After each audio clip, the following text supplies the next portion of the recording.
Hello viewers and welcome to our Top Notch Productions. I believe this is one of the pictures that is very common in the Kenyan education sector.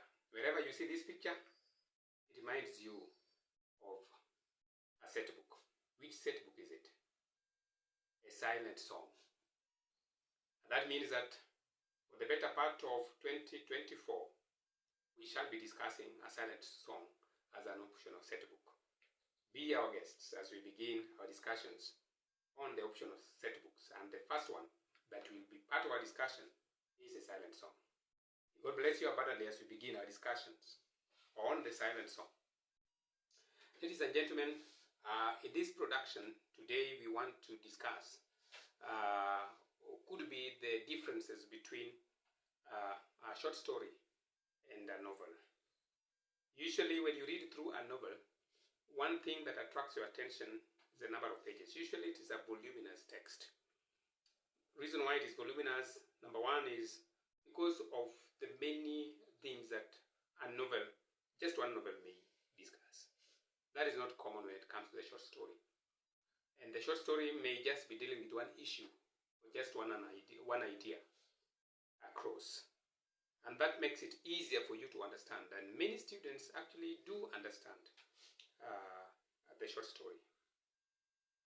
Some of us say that probably it is difficult to study the short story because of the number of stories. Like, for example, 14 stories for one student.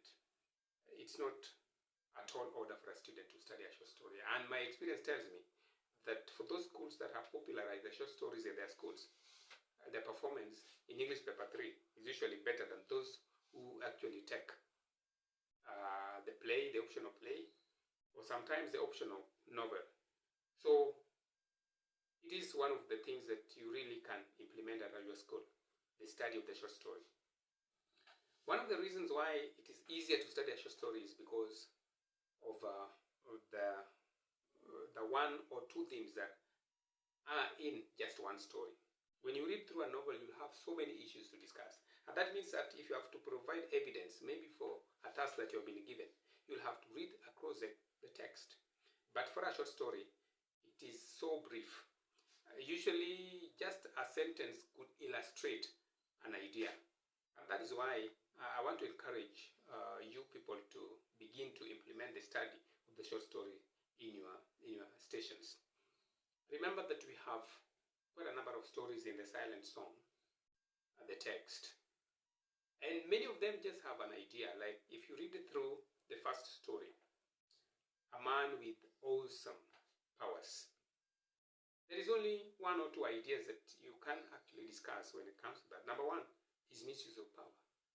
How Taib al-Mahdi has misused power. Number two, you can also talk about how best to use power, because you have also been given instances where he used the powers that he had appropriately.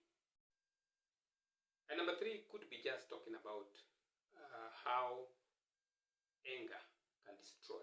When you have anger packed up in your heart, you can easily destroy a whole nation. So there are not so many issues that are there to be discussed when it comes to that story.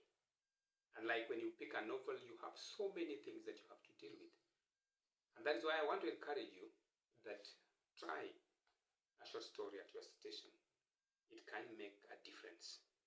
When you read even a simple story again, the silent song story itself, it talks about Mbane, this beggar, this crippled beggar at the streets that has been brought home by his brother and finally dies. The only theme that we talk about here is the theme of pain and suffering. And sometimes a bit of hypocrisy that we have in our society.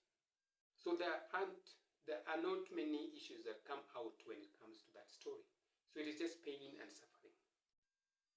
And you can illustrate pain and suffering that comes out when you look at the life of Mbane in that story. There are also the story of Ninema. One idea, determination of one woman to make it in business.